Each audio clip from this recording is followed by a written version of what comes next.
Much for a nice introduction and also for the invitation to Toronto.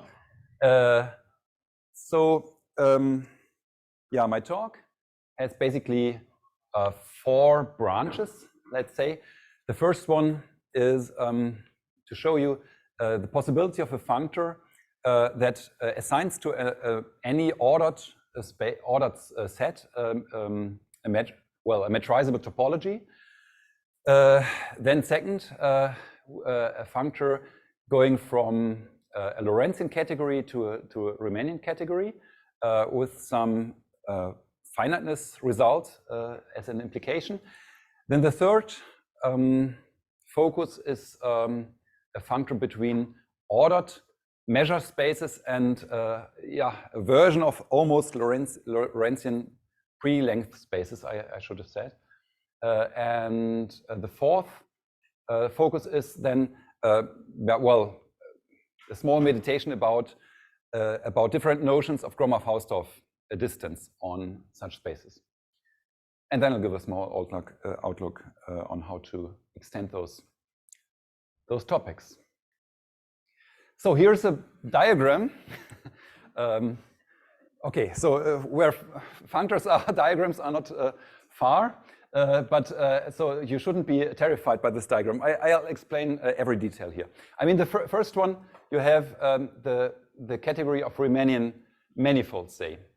Then you have metric spaces. And this is basically the synthesization of Riemannian manifolds, just taking the Riemannian distance, right? You can basically, this diagram is not planar. So I doubled the outer. The outer maps, so to say. But you can imagine two tetrahedra pasted together.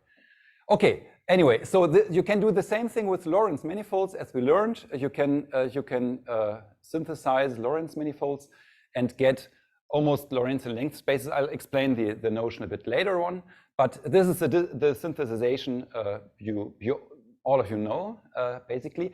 And of course, you can do a similar thing. You can basically separate. This is why I call the functor sep. It separates between the order and the measure.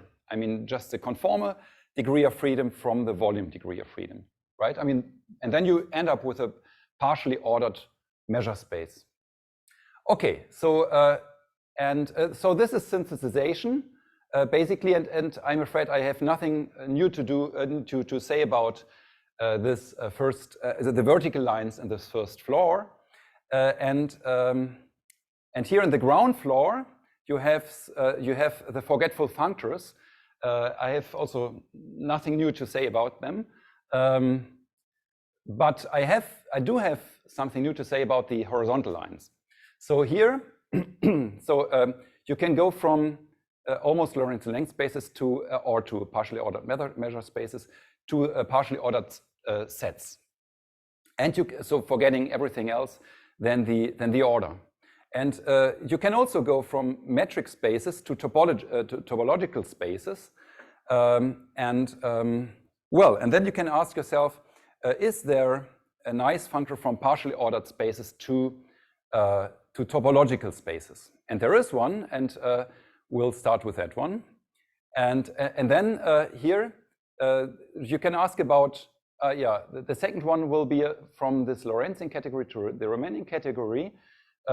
And it will turn out that it preserves some geometric bounds, like a curvature bound, and so on, which is, I think completely non-trivial that this should work.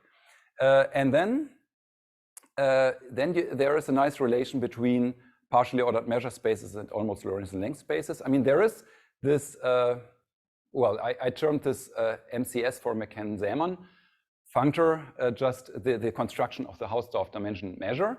But there is an inverse to that, and so they seem to be nicely related. So, yeah? Neither do I. So I'm trying to guess. So should I view these as inclusions, like Riemannian manifolds in metric spaces in topological spaces, or how should I think about these? No, it's just a morphism. I mean, it's injective, of course.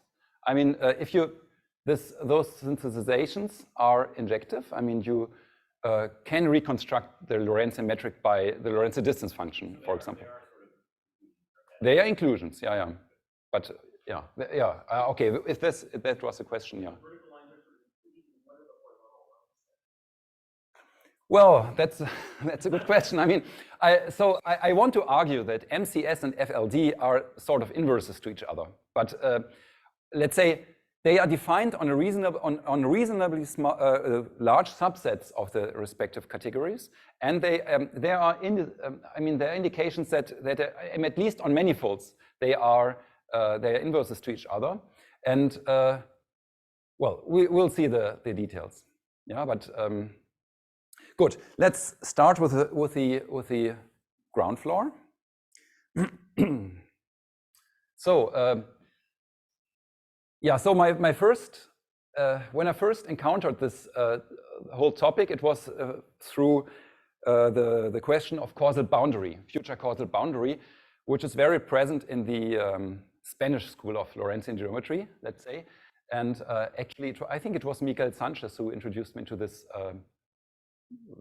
Topic, more or less. And so what can you do there? So the future causal boundary is a very useful instrument for many purposes. I mean, to see, well, okay, I mean, but how is it defined? It's defined in the following way. So you take you have a chronological space, whatever that is. I mean, you could replace chronological space here with causal space, and you take but you have some notion of time like future and past, some appropriate notion, and then you consider the space of indecomposable past subsets. That means basically, so what is a past subset? It's a set coinciding with its own past. And when is it indecomposable? Well, like, for example, this, so consider the upper part of, let's say, Kruskal spacetime, then this would certainly be, or Kruskal spacetime itself is not indecomposable.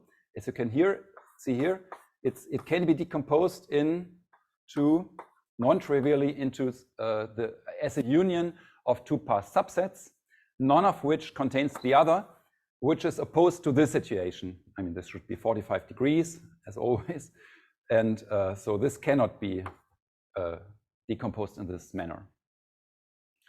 Okay, so those are indecomposable past subsets.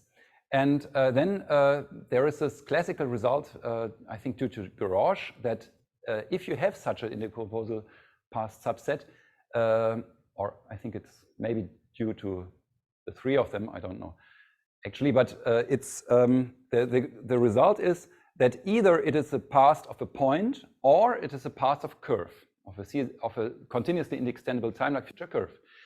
And then there is a canonical relation on those subsets due to Budich and Sachs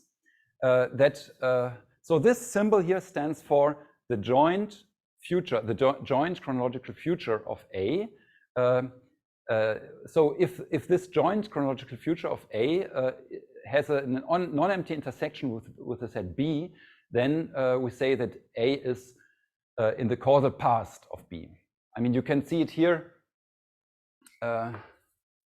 Just if you have two. So here's you should think of this here as the time-like past of a certain point, and then you have another point here in the causal future of it, and then sorry. So here there is no point in this subset containing in its time-like past this entire subset. So it's but if I have a point here, there is such a point. I mean there is So this point, I mean, this set contains points like this one, dominating this entire subset here, whereas this is not the case for this point, only causally related, not chronologically related. Okay, so you can induce chronological relation on the space of indecomposable path subsets, and this is useful, for example, for very general notions of black holes, which arise in this Spanish school of Lorentzian geometry. Okay, and they can recover like things like any OTS is contained in the past of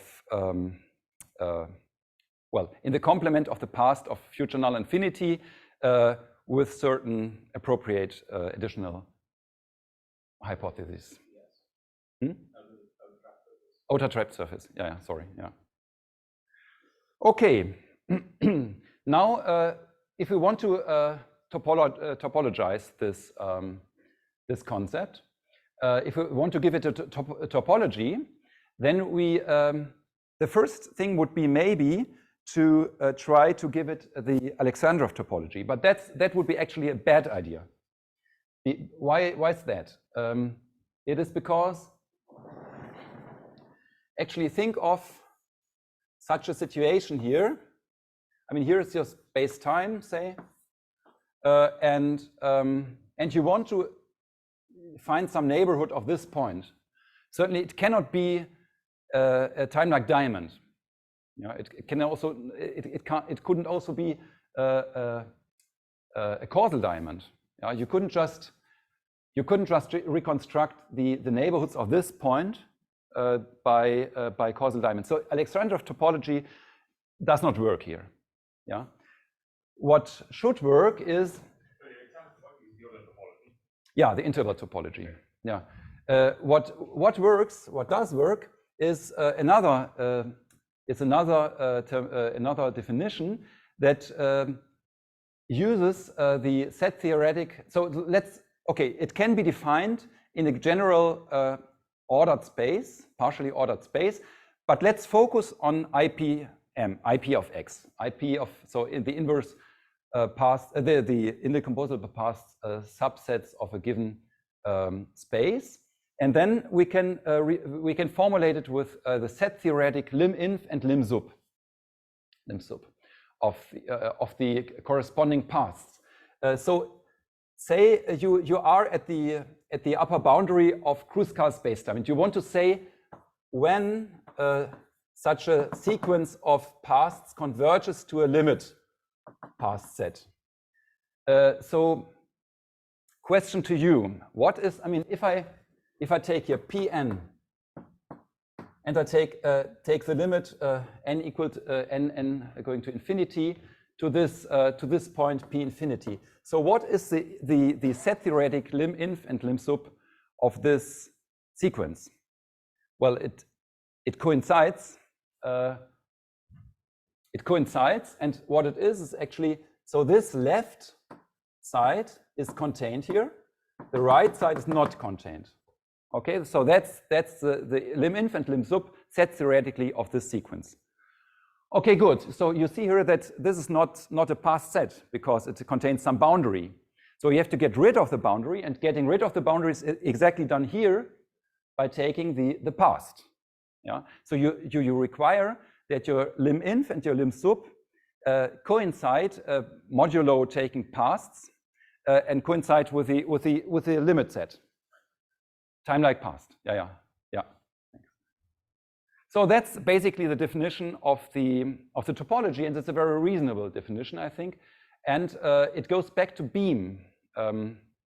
Actually, not that formulation, but it goes back to Beam, and he shows that for every causally continuous space-time, the map I minus mapping a point P to its past, to its time-like past, this is an embedding of the space-time to its completion, to its causal completion.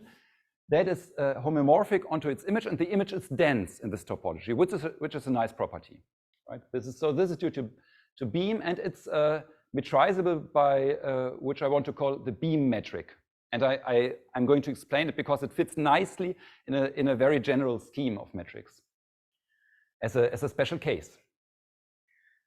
Okay, now, and if we have a future conformal compactification that's somehow a generalization of a future of a conformal compactification, like the Penrose compactification of Minkowski spacetime, then the future conformal boundary, I mean, just the physical boundary points, they are homomorphic to the future boundary of IP of M, that is to say, the complement of the image. Okay, there is a bracket missing. No, okay, yeah. In this topology Tor plus. And also it can be computed explicitly in examples like multiply warped products of chronological spaces. I is this I minus. This I is I minus. I just forgot the minus. I mean the embedding of M into IPM. Yeah. Okay. So okay, now this was the basement. Now the first floor or the second floor. So we come to the ground floor in the next chapter. The upper floor.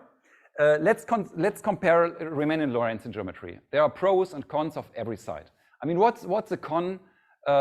What's the disadvantage of Lorentzian geometry? So first of all, the set of Lorentzian metrics is not convex, which brings with itself some real difficulties if you want to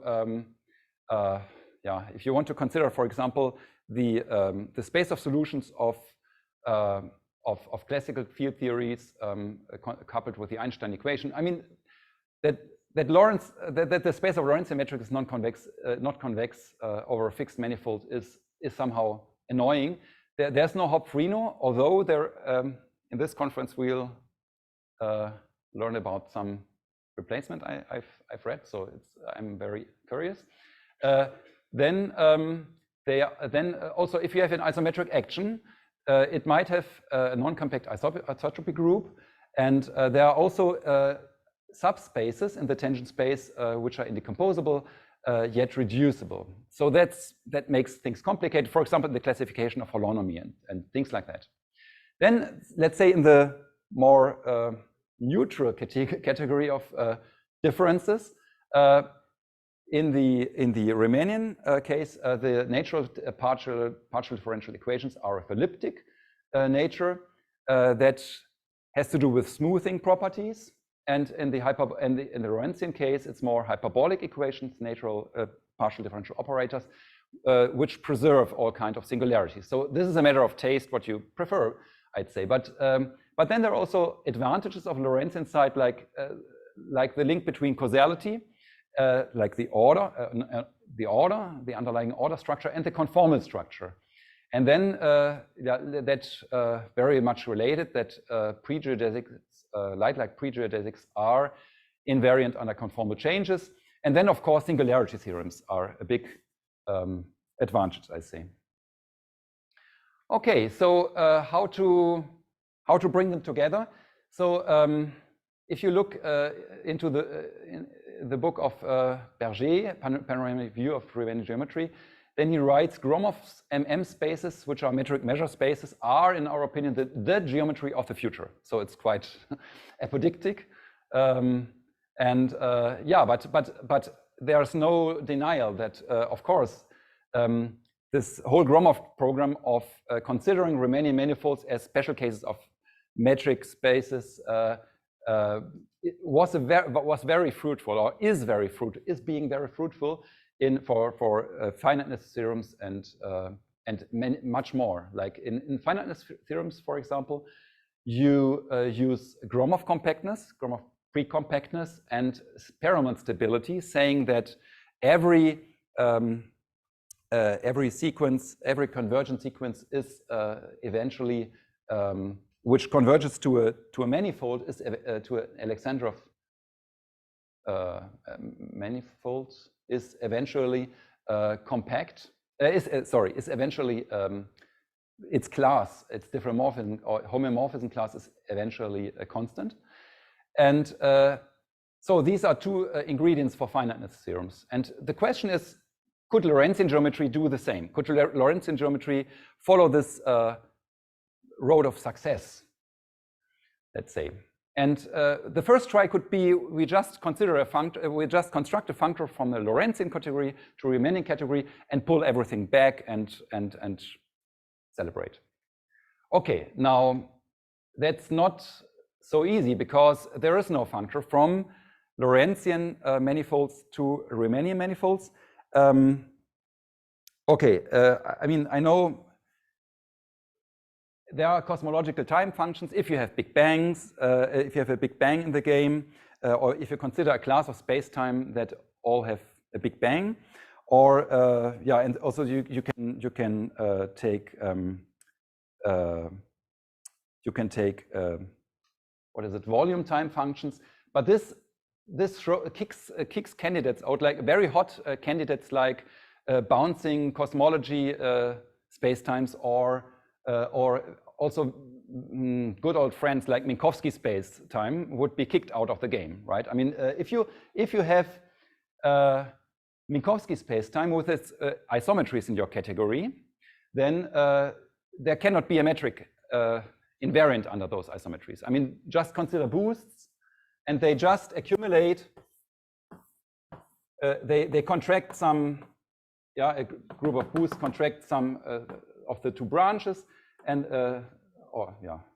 and then I mean, if you put a metric here, if you have a ball here, every point would be pulled into this ball. So there is just no metric that can be invariant under those isometries.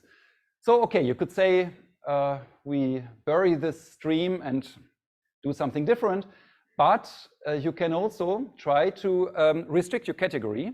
Like, I mean, for example, restrict to Big Bang space-times, or what I did is just I considered Cauchy slabs. So Cauchy slabs are just regions between two Cauchy surfaces, and of course, boosts are kicked out by, are not part of the game then. And then you can ask whether there is a functor from this category to category of Riemannian manifolds with boundary. And actually, there is, because the old idea of Kuratowski works, this idea to just identify a point with the distance from it. Yeah, so take a point, you assign to it the distance from this point, and you decorate it with some additional function f, which is at least measurable and locally essentially bounded. And then, sigma is always the signed Lorentzian distance function, so negative in the past, positive in the future. And yeah, and then you get an embedding into some Banach space, LP of x. Yeah? You embed x into LP of x. And then you can pull back all kinds of Banach metrics to the manifold. Yeah? For example, if you consider this chi minus, then you get exactly the beam metric I was talking about before. I mean, metrizing this metrizable topology by beam. Yeah, which is actually like it takes 2 points, and what you do is just, well, there are some variations of that, but there are some variations of that, but one variation is you have just the symmetric difference of the two cones, and just consider its measure. I mean, and this metric appeared yesterday, I think, in the yesterday in a talk. So I think it was in Raphael Sorkin's talk. And then, so this is one, yeah. Yeah, here we are at the upper floor, so we are in Lorentzian manifolds, just classical Lorentzian manifolds. And then, so this is the first choice. This is a B metric, P equal to 1. I mean, embedding into L1, and F is just, for example, the characteristic function of minus infinity to 0. So taking into account only the past cones, say. Yeah. Then you could also do the p equal to infinity. So you forget about measures and take the supremum, yeah, the supremum, and you take f equal to the identity. Then you recover the Noldus metric considered in his works, so to say. Well, they too have disadvantages. Like the B metric has splitting geodesics. This is something that cannot appear in Alexandrov spaces. And the Noldus metric can't be even made a length metric. I mean, if we take the lengthization, or I don't know whether such a word exists, but I mean, yeah, so the functor going from a metric space to the associated length space, then this is not a length, it's a generalized length. It takes the value infinity and in every neighborhood. So it's totally disconnected, the topology generated by it. So it's not really reasonable in a sense. So our choice will be in the middle ground, it will be p equal to 2, because I mean, we want to use finiteness theorems for Riemannian manifolds with boundary, and therefore we have to induce Riemannian manifolds, and therefore it's reasonable to embed into a Hilbert space, because there you can just steal the scalar products, which it's basically the same as taking the lengthization of the pullback of the metric. So these are two ways to induce the same Riemannian metric on the manifold. So, okay, we do that. So we take basically, here this is a bit technical because actually I have to steal 3 metrics, 3 distances, and a bit different function for the Riemannian metric, which is h. But okay, I mean, these 3 different distances I need to have the functor injective on the isometry classes. That means I can reconstruct the Lorentzian metric from the metrics on the right-hand side, from the distances, from those 3 different distances. They differ by a parameter. Now, I need it in a. You'll see in a minute why I need different parameters there. So okay, but those embeddings are C2 embeddings, which means I can really induce curvatures and hope that maybe some geometric bounds are transferred to the Lorentzian reign, or from the Lorentzian to the Riemannian side. Okay, now, okay, that's maybe a technical slide. It's just, I just wanted to show you that we can write down a very explicit expression for the first derivative of this function, which gives us some quantity on the manifold, which is well defined on the complement of the cut locus. Okay, and also the metric can be written down in a very explicit expression. If we go to the second derivative, I mean, it's not very surprising that in the Hessian of this function, Jacobi fields would arise, right? I mean, but they do.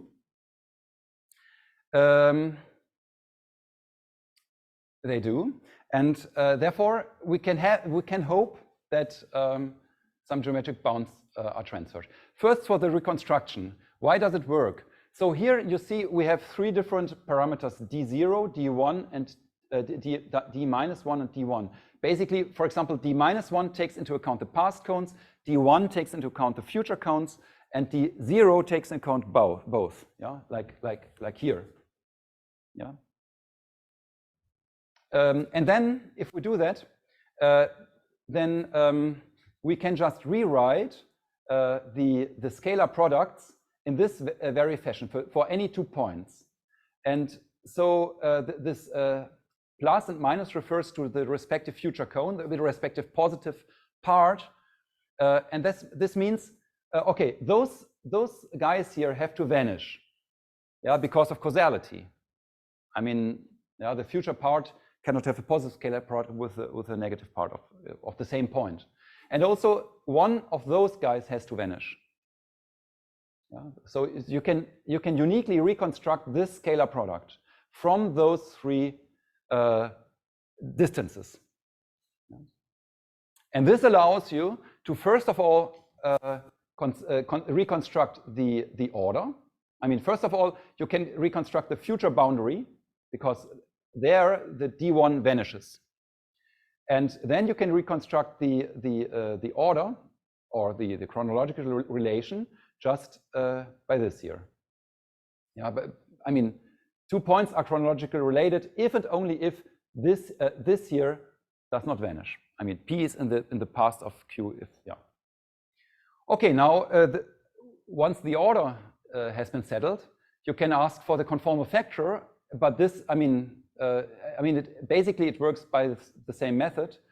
You can reconstruct it by if you assume that you have a conformal factor not equal to 0, then it has to be positive or negative in a certain region, and then you can exclude it by this argument. Then just because you can, just because you have this this very basic correspondence, so you can reconstruct your Lorentzian metric. So in the particular Riemannian manifold, your morphisms are 1H maps, smooth 1H maps. One of the Lorentzian manifold. No, I took them C2, the morphisms on the. But still 1H's, right? Because I mean, I guess otherwise this synthesization function that you're taking from Riemannian metric spaces.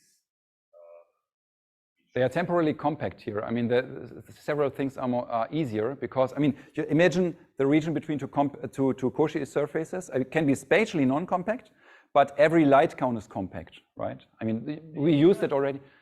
And then if you have 2 points, you are in a compact region. So there nothing really serious can. So Lorentzian, your morphisms are smooth, if we say C2, preserve the causal order, right? So that's Okay, now the geometric. What are the geometric data? We have the infimum of co-space-like sectional curvature, which is in the Lorentzian case just time-like sectional curvature, and in the Riemannian case sectional curvature.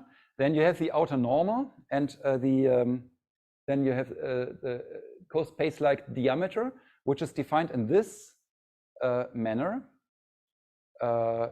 It's a bit technical maybe, but there is it coincides in the Riemannian case. It coincides with the diameter, and in the Lorentzian case, there is an estimate of the time-like diameter to this kind of quantity.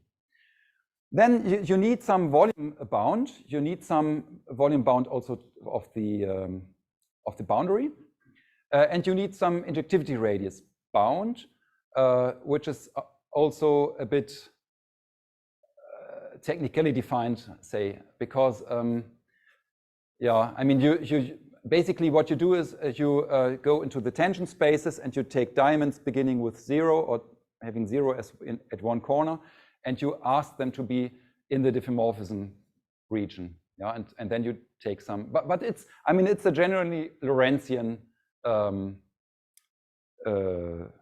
definition. Say you don't need any auxiliary metric to do that. Okay, and then the small miracle is that really those quantity they can be transplanted from the they transfer from the Lorentzian side to the Riemannian side, and by this functor. Yeah, so this is quite amazing. When I saw it for the first time, I was a bit surprised that this really works in the end. And therefore, we get a finiteness theorem, right? I mean, first of all, this here tells you that so if we have some set of bounds in R7, so 7 bounds, and the first one is non-negative, then there is a corresponding bound on the A on the Riemannian side. Yeah, so such that the result is in this bounded subset of the space of isometric classes. And also there is a certain richness statement. This is to say, if you have some obvious relation between obviously necessary relation between the bounds, then you have then really so the subsets satisfying those bounds is actually an open subset and a non-empty I should say, open subset in Cn minus. Okay, and then you by a theorem by Wong for Riemannian manifolds with boundary, you just get that you have finitely many homomorphism classes of compact Cauchy slabs with those bounds. And I should say that those bounds do not allow you to just restrict to the boundary and to get Riemannian bounds and then apply. I mean, this would be a cheap shortcut, right? And then apply Riemannian finiteness theorems. That would be wouldn't be possible. Yeah. Yeah, the C and B is just short here. I mean, the Cn of A is just they are those objects that satisfy those bounds here. Yeah, and so okay, so not really well someone has to and then what's the last? The last three are just those. I mean, it's just this injectivity radius bound. This here, and I mean the volume bound and the volume bound on the boundary. I mean, it's not. I mean, I think this is very much to be assumed. I mean, it's just. I think the finiteness theorem per se is not that not so interesting as the method. I think. Yeah. On the second line, that's the E5, E57 instead of A5, A6, A7. Yeah. Here, no, I think it's here. I mean, here the A has to be replaced with a B. Yeah, because here the B is in R7. Yeah. So here, okay, those are wrong. Thanks. Yeah. Okay. Yeah. Okay, but still, I mean, it's as there was no finiteness theorem in Lorentzian geometry. I thought it would be a nice idea to have one. And, excuse me, what? Go ahead, slide. Yeah, yeah. The first is this transfer statement, and the second one is the richness statement. There should be an open non-empty here. I mean, it's yeah. Okay, so you get a finiteness theorem, and it's, as I said, the bounds are not that I could just restrict to the boundary and apply the theorem to the boundary. There is a nice auxiliary statement. Please do not look at this here. I mean, this is what I used actually for the transfer of bounds. But this is the nicer theorem, which is in the same spirit. Say you have a Hilbert space. You have a closed submanifold of this Hilbert space contained in a ball, and if you have then, and this gives you some connection between the extrinsic diameter, the intrinsic diameter, and the second fundamental form in a Hilbert space. So this is actually some auxiliary result I need for the. So it's from Lorentzian to Riemannian via Hilbert spaces, so to say. Okay, here you have some how the bounds depend on each other. So the curvature really depends on the curvature only, and then like for example the second fundamental form depends on a combination of those here. The Riemannian. So this is to be read as follows: the Riemannian norm of the second fundamental form of the boundary depends on, for example, the second fundamental form of in the Lorentzian case, the volume and the volume of the boundary, and so there's a volume of cones, the total volume, and the volume of the boundary. Those basically, determine the extrinsic volume, and then I need the second fundamental form along the theorem shown before to bound the intrinsic diameter. Sorry, diameter, not volume. Okay, now let's go to the middle floor. The relation between POM and all, between the two categories. First of all, I don't know. I think I'm number 20 in introducing Lorentzian pre-length spaces. But okay, but this definition is a bit different because I only, so I have an almost here, and I only want to have this function with the inverse, with a conditional inverse triangle inequality, because I want to induce everything else from it, like, I mean, in the obvious way, right? I mean, this, the chronological relation should be just induced by sigma very directly. Then the causal relation can be induced by that the forward temporal cones are contained in each other. For example, there are different ways to do that, but this is consistent. And then the topology we can define to be tau plus. And then, this is a big difference, I don't want to have a global metric on it. I think we only need a local, I mean, I really want to make the case for replacing the metric by a local Lipschitz structure, and please help me to convince Michael. He's still a bit resistant. No, I mean, I think everything can be done with a local Lipschitz structure instead of a metric. Like, for example, the geodesicness, right? I mean, in a cone, it doesn't depend on whether I have which. I mean, Lipschitz curves. The choice of Lipschitz curve doesn't depend on the actual metric. It only depends on the Lipschitz structure, and that's all I need for. I mean, to have geodesics between two causally related points. So I think one should, and one has even more. One has really concrete metrics on every compact subset. So I'll show you in a minute why. So I think, as I told you, there is no. I mean, the reason for replacing this is that I want to have Minkowski space in the game, and there is no natural metric on it, and every construction in differential geometry which is successful in the long run has to be functorial, I think. So let's replace the metric by a metric on compact subsets, which is there, or local Lipschitz. Even, I mean, say local Lipschitz structure has even the same acronym as Lorentzian length space, so this is a good omen. And okay, but and all of this really fits together. Yeah, it fits together. Now, to recall this MCS functor, going from almost Lorentzian length spaces to partially ordered measure spaces. Okay, the order is the obvious one. I just told it to you before. But the measure is really this measure coming from, so the CC delta should mean causal coverings at scale delta, right? It's just a collection of diamonds covering the space, and the diameter should be just bounded by delta. And then you have this expression here where you just sum up powers of the corresponding Lorentzian distance.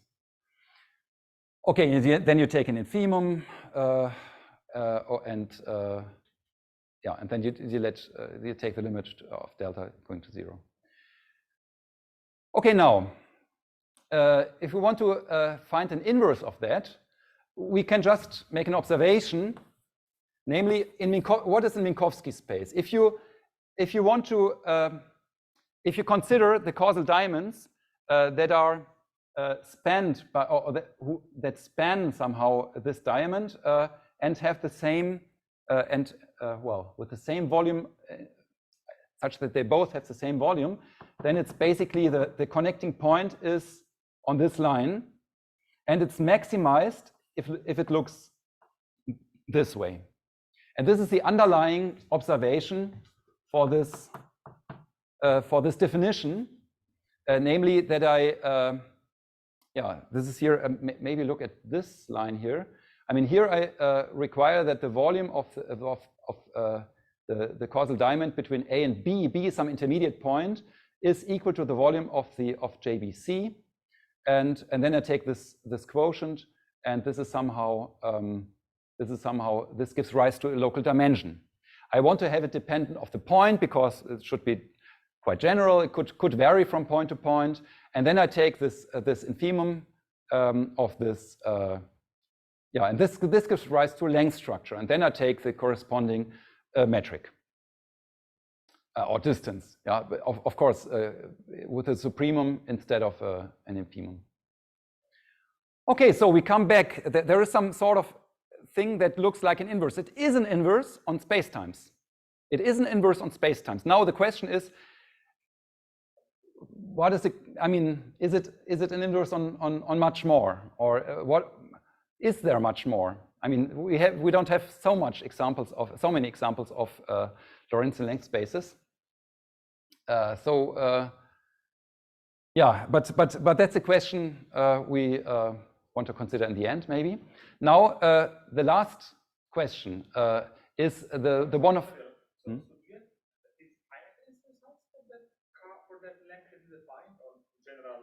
No. I mean, yeah. If it's a space-time, yes. Yeah. Of course, yeah.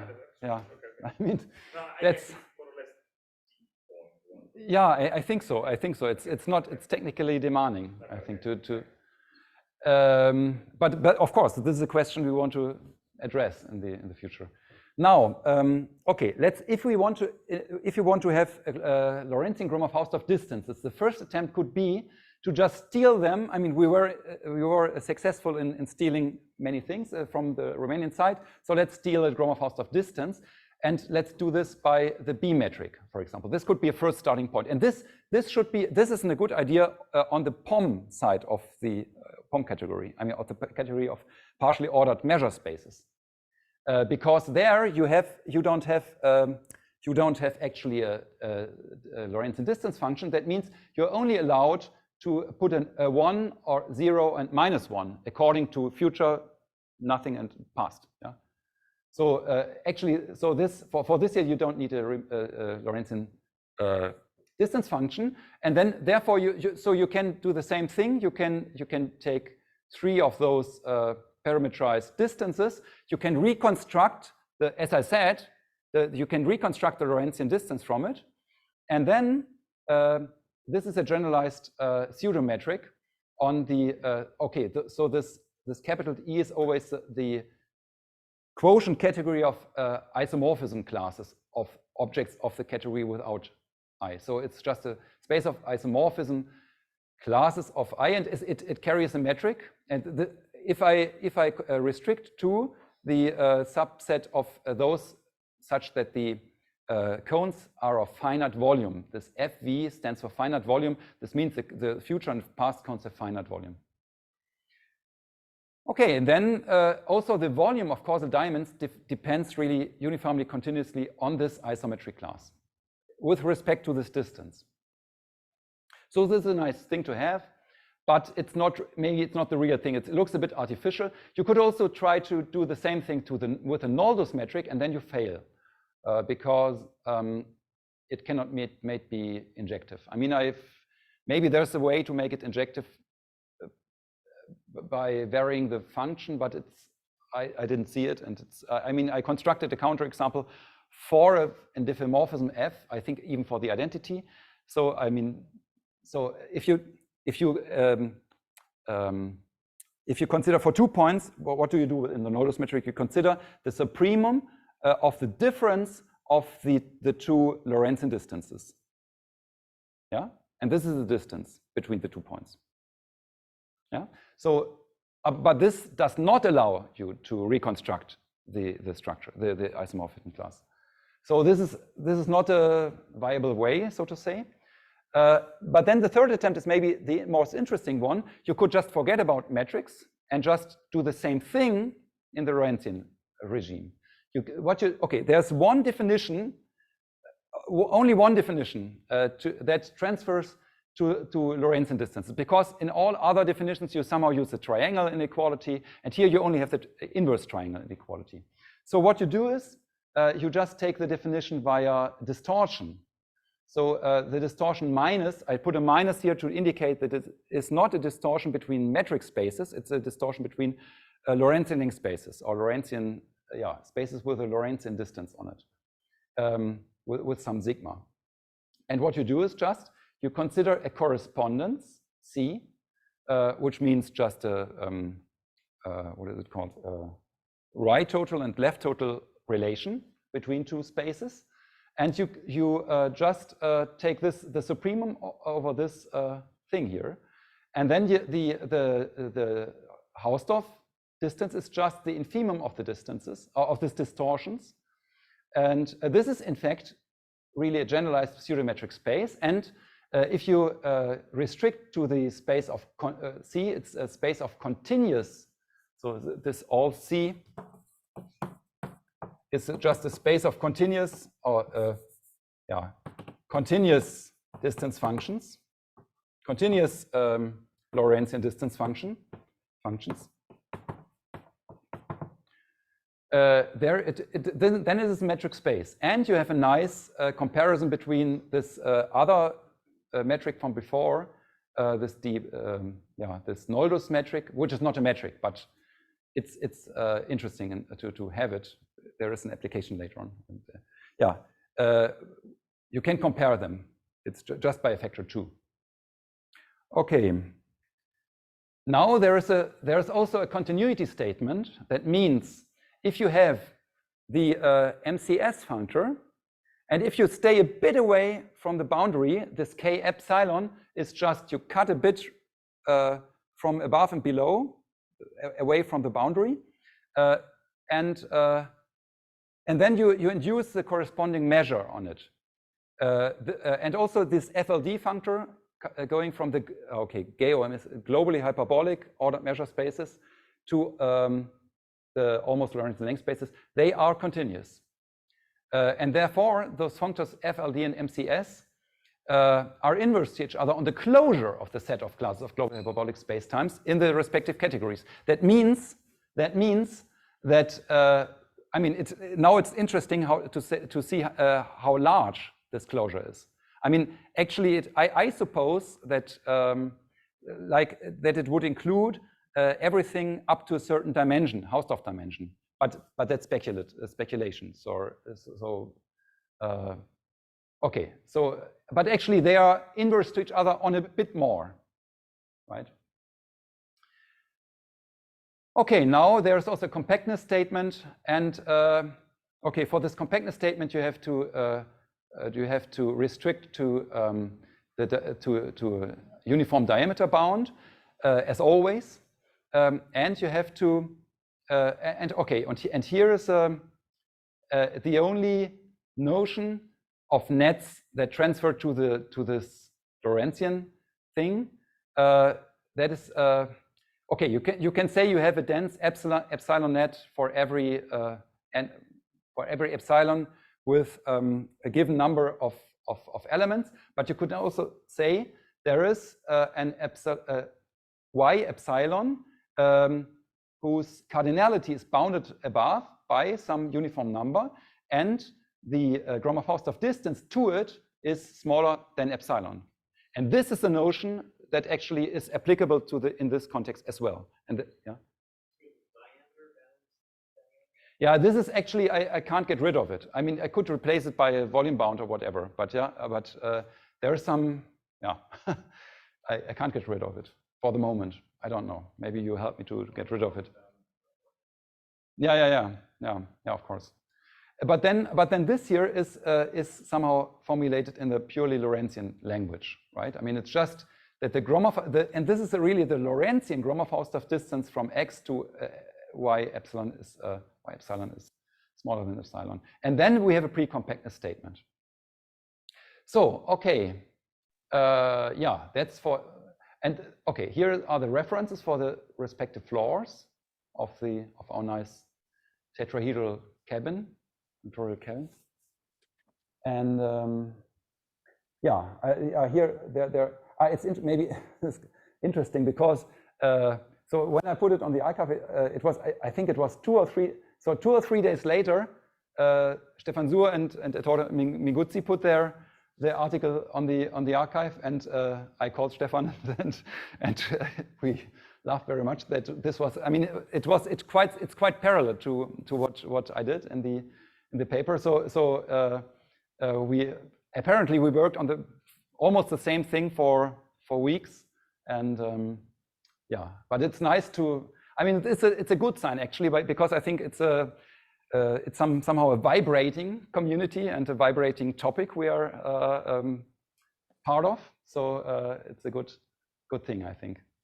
Now, what are the next steps? So this is the last sheet, and yeah, first of all, as I said, we should describe the Gromov-Hausdorff closure of the set of spacetimes in this machinery. Then we want, of course, it would be very desirable to transplant the results of analysis of metric measure spaces, of which, for example, Nicola is features here.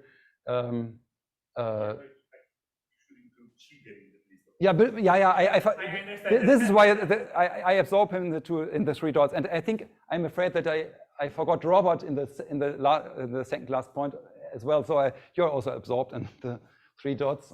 Sorry. Okay, yeah, there of course there are many people, but it would be very desirable to have some sort of tangent spaces and some sort of analysis on this in the setting, and then of course in this business of finiteness theorems, it would be very desirable to have some. Okay, I gave you one Lorentzian analogon to Gromov precompactness, but of course it doesn't include curvature, and I mean things you can really. I mean, it's just a metric version of, or the how to say, the nets version of precompactness, and not the curvature version. And would be nice to have a curvature version and yeah, more geometric version of it, and also Perelman stability, which is, I mean, you know, Gromov precompactness works with Ricci bounds, whereas Perelman stability works with sectional curvature bounds, which is much more. I mean, I think it's much more work, I guess. Yeah. And then, of course, the question is whether there are pointed versions of all these constructions. This is also interesting because, okay, it's very preliminary what I have to say about that, because I basically saw that it's not enough to have, at least how I did it, it's not enough to have one point. I think you have to take a double puncture. You should take a double puncture, right? Because it's somehow like observer space, yeah, in analytic applications in general relativity. You need or in yeah, if you have configuration spaces, you always you very often have a point with a time-like vector added, and that's basically the replacement in the synthetic category should be a double puncture. And that's everything I have to say about it, I'm afraid. Okay, but I think I'm very happy to be active now in this business, which I started in March with a synthetic business, but it's really utterly fascinating, I have to say. And yeah, so thanks for inviting me again.